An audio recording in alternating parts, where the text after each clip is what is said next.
We're Nick Lombardino and Zach Blumenfeld, co-founders of CultureCon. Welcome to a special series on the CultureCon podcast, Culture Starts Here. This content series is brought to you in partnership with our friends at ADVISA, a Midwest-based consultancy helping CEOs, HR leaders, and managers transform workplace culture. In each episode, ADVISA CEO Heather Haas and leadership consultant BJ McKay dive into practical ways to initiate and sustain the culture you need to drive growth and success at your organization. The Culture Starts Here series starts now.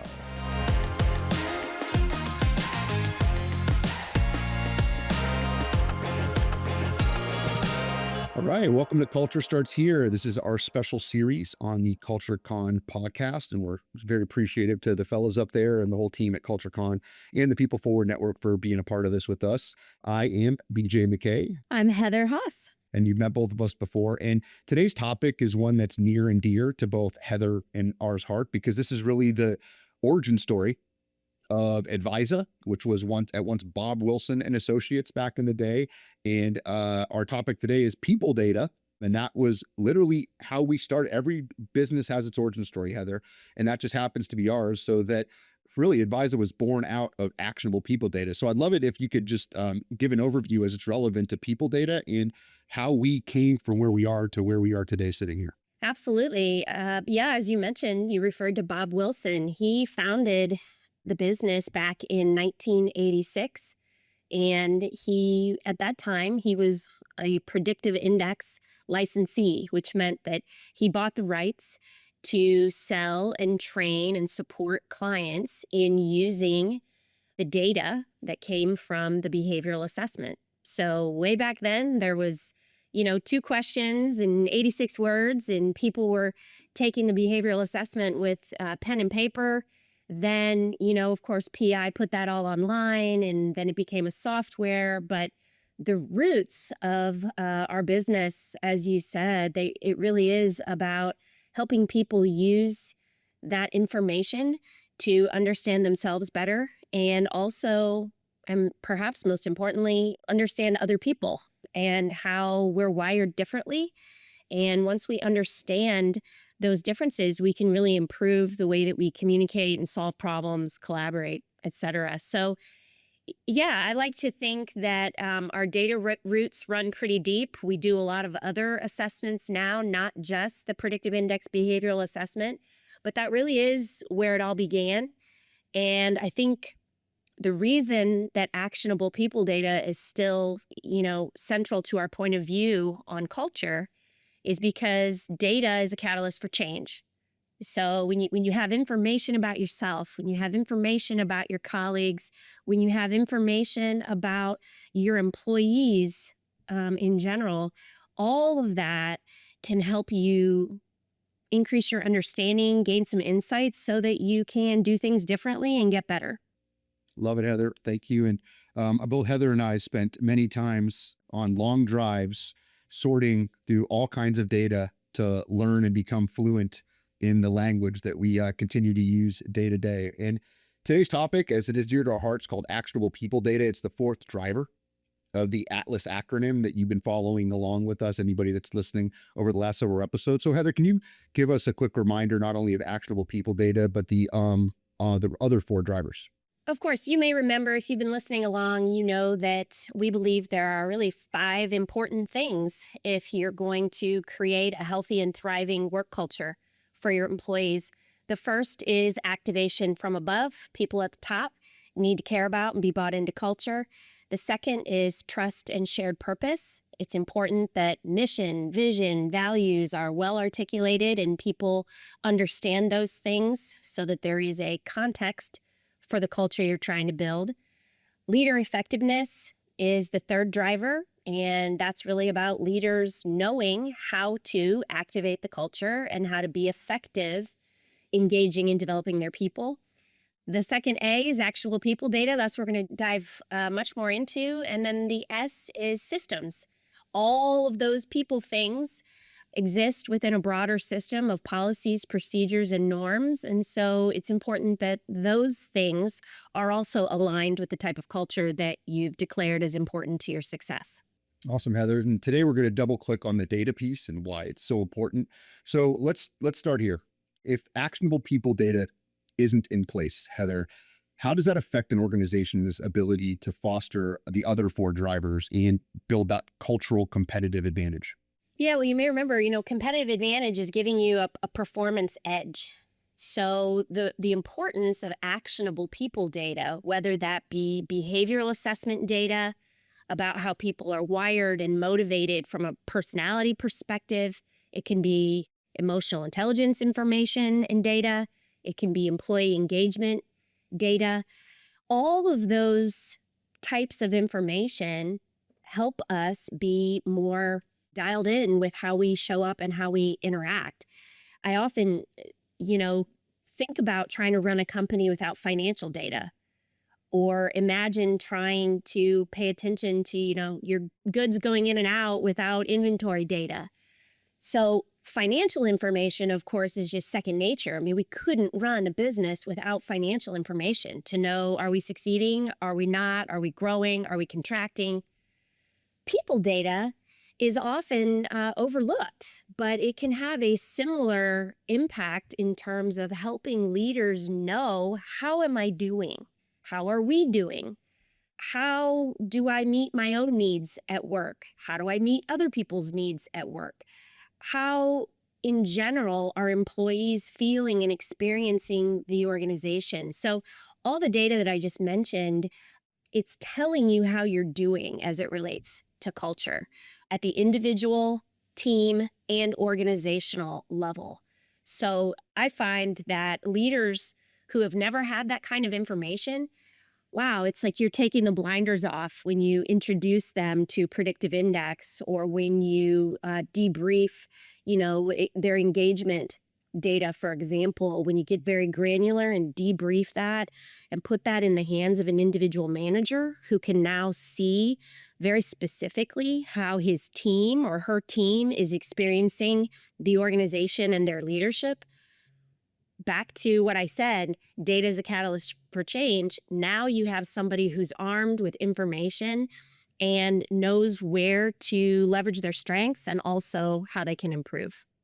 Yeah, thanks, Heather. And as it relates to like, you get that data, like I have a team, I'm getting at the individual level, you give me a debrief on whatever. I mean, you can be any people data, I get a debrief, especially the one that's about me as a leader or about my team as a leader. Like engagement data is a little different. That's external feedback. Like you're getting external, even EQ, that's about stuff I do. What do I do in the world? Like that's a feedback. But the type of data that we're talking about as it relates to PI and there's other instruments, it's going into the person, the team, what moves them to select the behavior that they pick. A question I have for you, it seems to be pretty normal now. Like these are known, everybody has them. There's everything from enterprise level, like rollouts of behavioral assessments and things of that nature, all the way down to one-offs. And with the proliferation of artificial intelligence and other ways, there's going to be all kinds of new and creative ways to draw out that data. The question I have is, with all of that data already out there, why aren't some organizations seeing the benefit from it? They have it, they're doing it. It's almost like a punch. Yeah, we do it. We kind of use it here. We kind of use it there. It's a kind of world. Why do you think that there's the gap between that versus some of the transformation that we've been talking about in culture?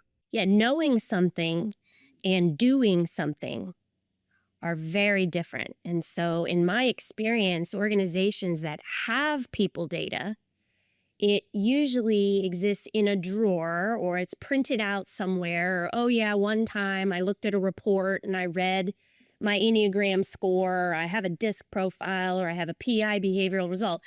That's great. But remember, data is something you should use. It should help you be more effective. So what I would say is a lot of times there isn't training that accompanies that data, so that, helping people know, what am I supposed to do with this information?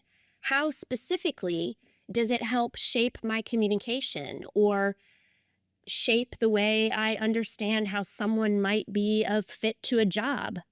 That's really, I think, the most powerful part of actionable people data is the action part. It's not enough just to have it. It's not enough to have just read it and looked at it and shared it one time in a meeting. you have to keep that information top of mind so that it's an ongoing reminder of how you can best show up yourself, but then also get the best out of your relationships with other people. Yeah, I love that, Heather. And the thing I'd add, maybe even a highlight on that, is you talked earlier about the financial data or like quality data and all of those things. Over reps and reps and reps and training and training and training and day in and day out, there's a level of fluency that's developed to interpret that. What am I looking at? And then apply it to making certain decisions. I think in this world, like you shared with the lack of like training and development, it's like people are getting Duolingo and they're surprised that they can't speak French next week.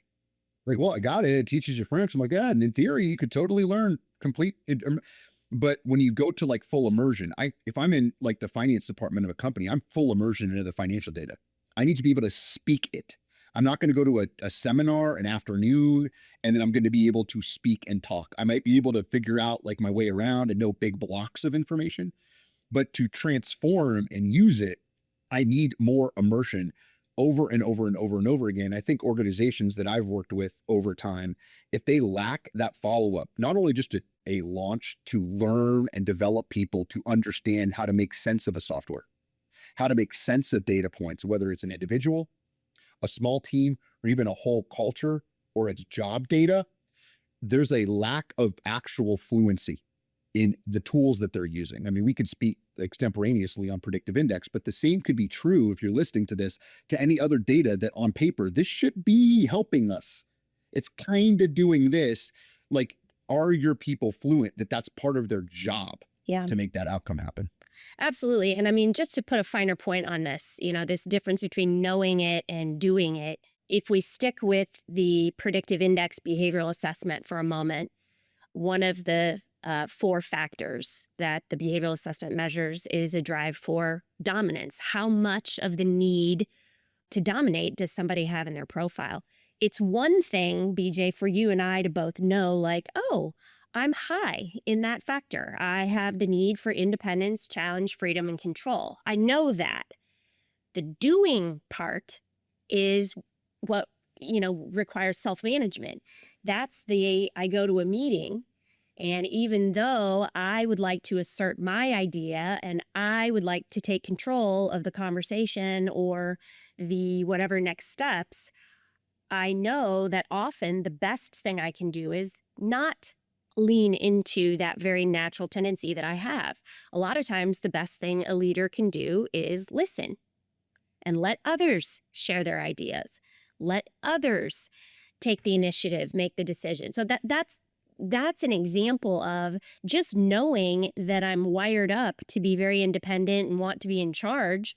Okay, that isn't going to change anything unless I'm aware of it continually. And then in that moment, in that meeting, I go, oh, I'm going to sit back. I'm going to hold back because I'm aware.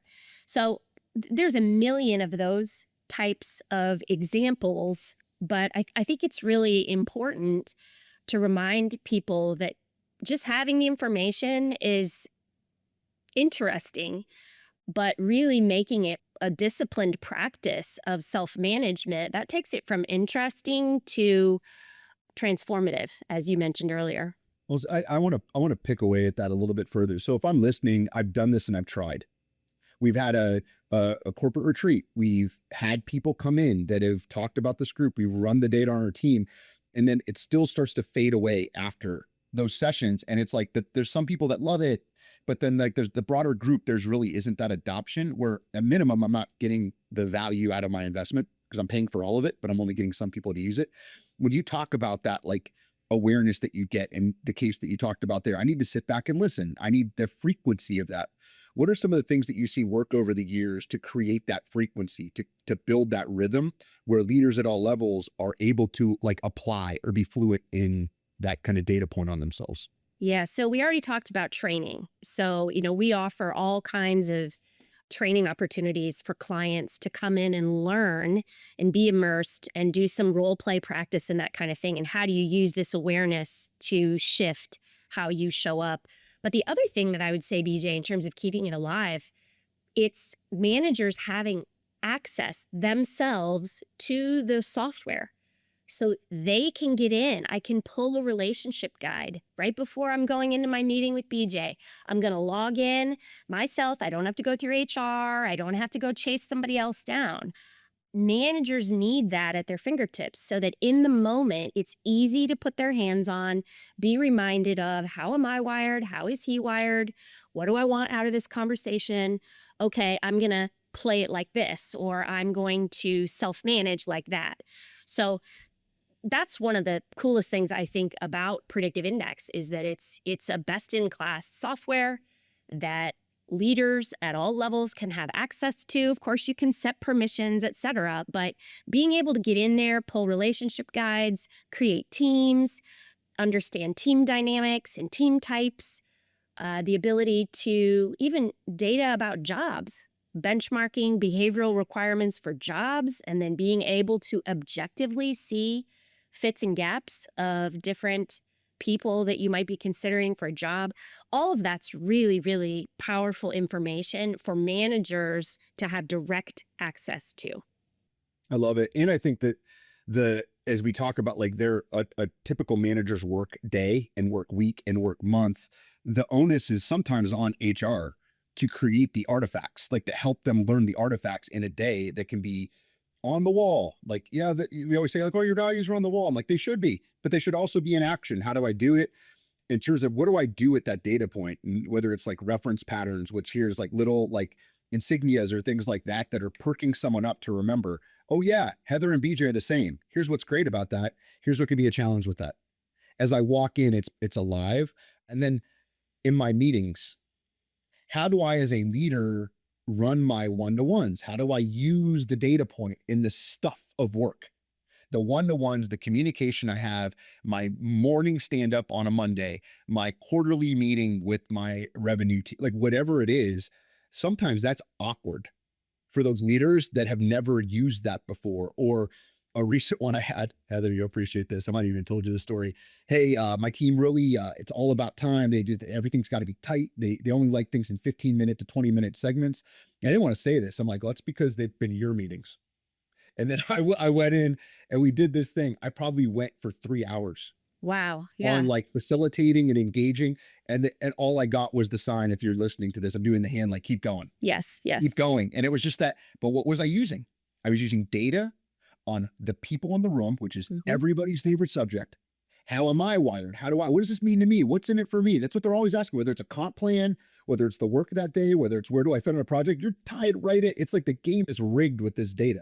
When you're in there, and then drawing out, here's that fluency and application into actual work problems where that data point and how you're interpreting the situation and feeling the work.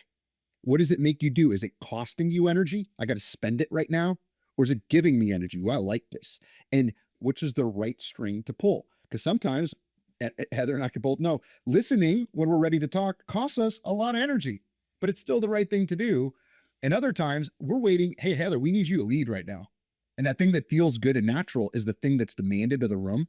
Those are the things, and like when it comes to those artifacts that kind of create the tapestry within an organization where this becomes the normal language. It becomes part of it. I'd say, Heather, it would be a hallmark of some of our best clients with the cultures where they're winning awards year in, year out. Oh, without a doubt. And I mean, in fact, if you look at, research data, what people are studying and writing about the impact of people data, organizations with a strong use of people analytics see an 80% increase in recruiting efficiency. So time to fill, because we have these analytics and we can make better, more efficient decisions. 25% improvement in productivity and a 50% decrease in attrition. Because, BJ, if I know how you're wired and I know what you need to be at your best at work, I'm going to give that to you. And if you get your needs met at work, you're going to be more productive and likely you're going to enjoy it a whole lot more than if, as your manager, I don't know, don't care, or what often happens is I treat other people the way I like to be treated. And that only works if we're wired up exactly the same. So this this information, these, like you're saying, HR creating the artifacts, and HR plays a very important role in keeping all of this alive, talking the language, prompting a manager. For example, a manager could reach out to their HR business partner with an employee relations issue or a performance issue with an employee. That HR manager could say, hey, you know what? Before we dive in, let's log into the PI software real fast and let's pull up that employee's behavioral results. Let's get that context and let's pull yours up too. Wow. Imagine now how equipped that HR business partner is to tailor her coaching, her advice so specifically so that it connects both for that manager who's struggling and reaching out for help, but also perhaps can shine a light on some things that manager may be able to do differently to better connect and coach that employee that, they're having a challenge with. And I like it because when you use both sides of the data in performance, you typically don't do that. I'm evaluating your performance. Manager performance from the employee level up, it's like enigmatic. Like you're my boss. Like, how do I even do that? When you bring this type of data to the forefront, it's two human beings with two roles trying to accomplish something. And if you're not confident and productive, that's bad for manager. And if I, as a manager, I have a rough interaction with you, you're not communicating the way I need, it creates problems for both of us. So there's this natural connection point to that. And I love how you framed it. And then I want to double tap something else you said. Like sometimes we throw around these percentages, that 80% increase in recruiting efficiency. An example when it relates to job data, how we use it. I'm working with two groups. One is, and they're both multinationals in this case, but you can take this down if you're listening to this to like a smaller company too. When you get this behavioral data and you already know the people at your organization, hey, I wish we had more Kathys and Steves and Jamars. And well, how did we miss on so-and-so and so-and-so and so-and-so? That's the type of starting question where data like this can really come alive. And you can draw out the patterns of like, well, what is the actual work that's being done? What are the behaviors? What are the skills? And who is naturally over? You pick what you want. 3 years. They need to stay for 90 days. We've done this with organizations. I have a group, a large resort operation that has them all over the world, where they're looking at, they call them hosts. And then they have housekeeping. And they have the people that have stayed forever, and we're actually doing pattern recognition. We're at the start of that process. So that ties into that recruiting efficiency. If we can just float to the top the people that wake up today and the type of behaviors I would be doing anyway, I'm going to be doing for money for you. The likelihood that I'm going to stick with that routine of doing the behaviors that give me energy is way higher than even if I have the skill set, but it costs me energy to do it, to clock it at this time, to clock out at that time. And the same thing in Thailand right now, we have a group that's sewing machine operators that when it's rice harvesting season, literally most of them abandon. And I said, wait, you said most of them. Who stays? Oh, like these people, hey, can we get their data? And now we're evaluating like, well, what makes someone stay? Now, is this the panacea where it's like the one thing that's going to make it? But every additional data point that we know is valid based on what we experience in our company. Yeah, you're validating that, in fact, these trends that we see in this behavioral information by job function, that's the predictive part of predictive index or any kind of predictive analytics. It's like, what do I see here that then helps me look into the future with greater confidence in terms of the decisions that I make about who's a good fit for what kind of work? Well, if we draw this out, like we're talking about a few different examples here down as it relates to jobs, individuals, managers, a little bit with HR. If we roll this up to the cultural level, Heather, I'd love to hear some of your perspectives. And I have an example to share as well I'm on the dance floor we're in the dance floor of work right now. Let's get up on the balcony. I'm leading an organization and I'm responsible for creating a culture that's a competitive advantage. How does people data tie into that type of work in my organization? Great question. And it's so important because a lot of times culture is this amorphous, not clear thing. It's something people experience and everybody experiences it differently, which is why we created a proprietary assessment called the Leadership and Culture Assessment, or LCA for short. That assessment is designed to capture information about how effective leaders are at 16 different behaviors that are highly correlated with leader and manager success. How are people perceiving the leadership of the organization doing those behaviors? So super helpful to get that sort of x-ray of how well are our leaders showing up for our people. The LCA also provides information about how well the organization is doing in terms of attracting and retaining top talent. So it gives you an organizational window to see, at that level, are we putting the right strategies and making the right investments on the people side of the business? And then the third piece of the leadership and culture assessment, there are some open-ended employee loyalty questions and an opportunity for some open-ended remarks. So that information is really what kicks off our conversation with the executive team and top HR leaders in a company to say, what's working? Any surprises? What do you make of this? What's the story this data is telling? Because once we kind of craft that story, now people are sort of connected and invested, and they want to continue the story to positive outcomes. So that's really, if you're going to focus on culture, you need employee engagement data. You need that leadership and culture assessment data. And then that helps you sort of know, okay, directionally, how do we want to shift or change our culture so that it really can become a competitive advantage? So that's huge. It's where are we now? Where are we trying to go? And I like it because every time you talk about that, Heather, I think about making culture tangible. Yes. And then yeah. also giving like a roadmap where it's like, what's the next step though?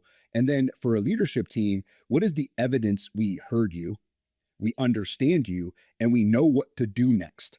So whenever we're talking culture, language, value language, mission, vision, strategy, you're up in that level, there's sometimes it's just ephemeral to employees as to like, well, what are you going to do? We know what we're supposed to do but what are you going to do? And it starts narrowing the gap of like what to do next on this side, whereas employees are going to need to do some things on their side to kind of move to meet in the middle where it's one cohesive thing.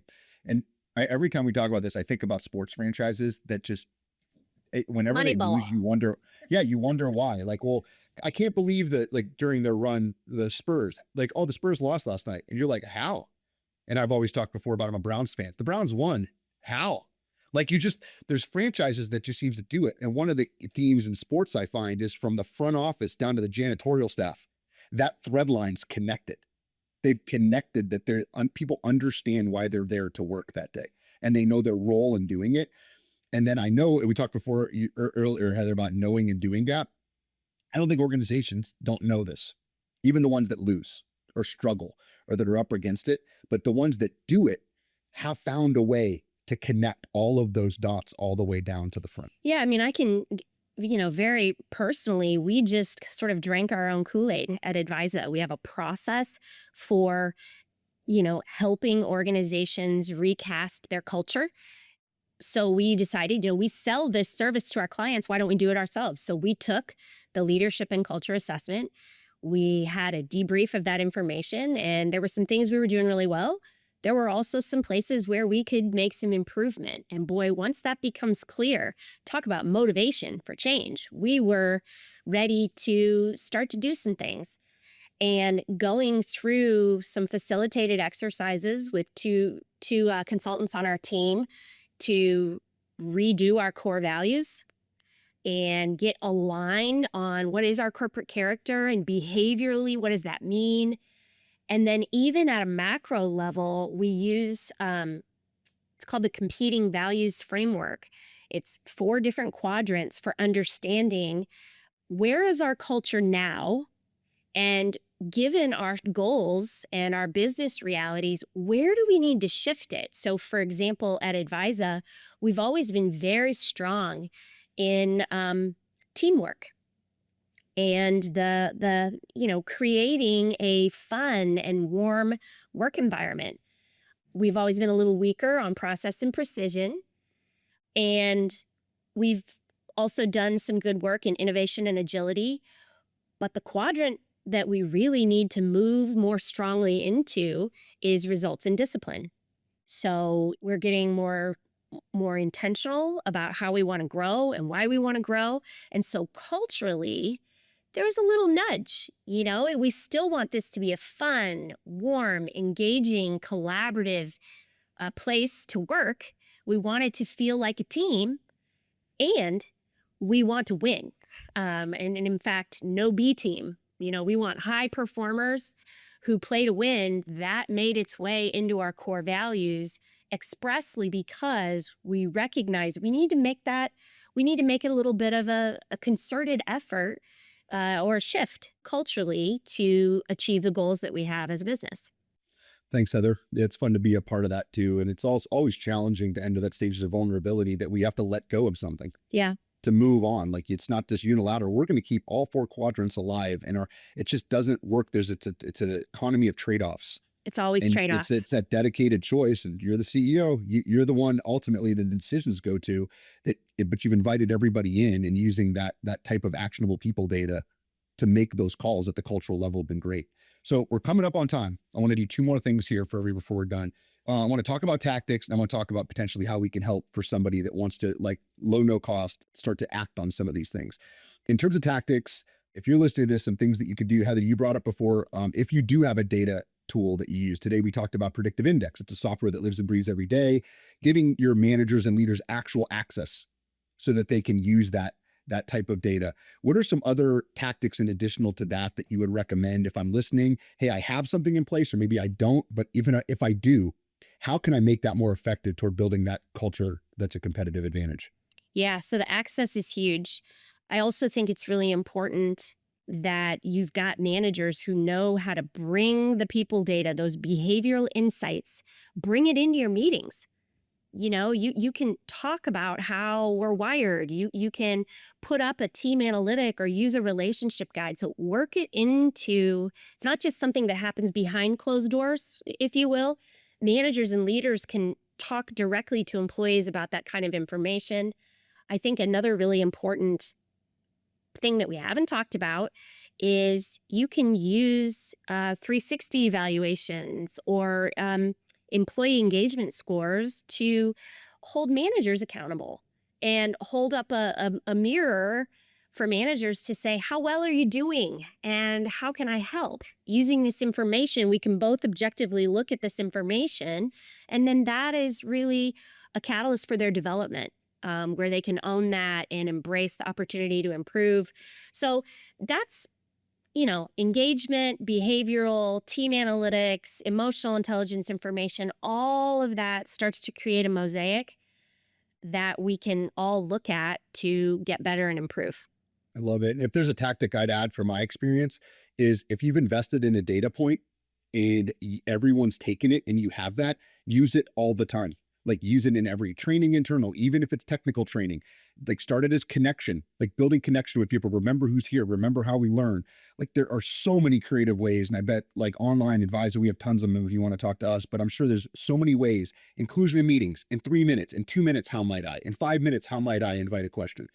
Is the more you do in small droppers, the more of these results we're talking about today that are going to come, and they get easier and easier and easier to the point it's just, hey, that's just something we do here to be successful. It's that thing you can nonchalantly say about what drives your culture. But any one instance, was it Dave's meeting on Tuesday that really changed your culture?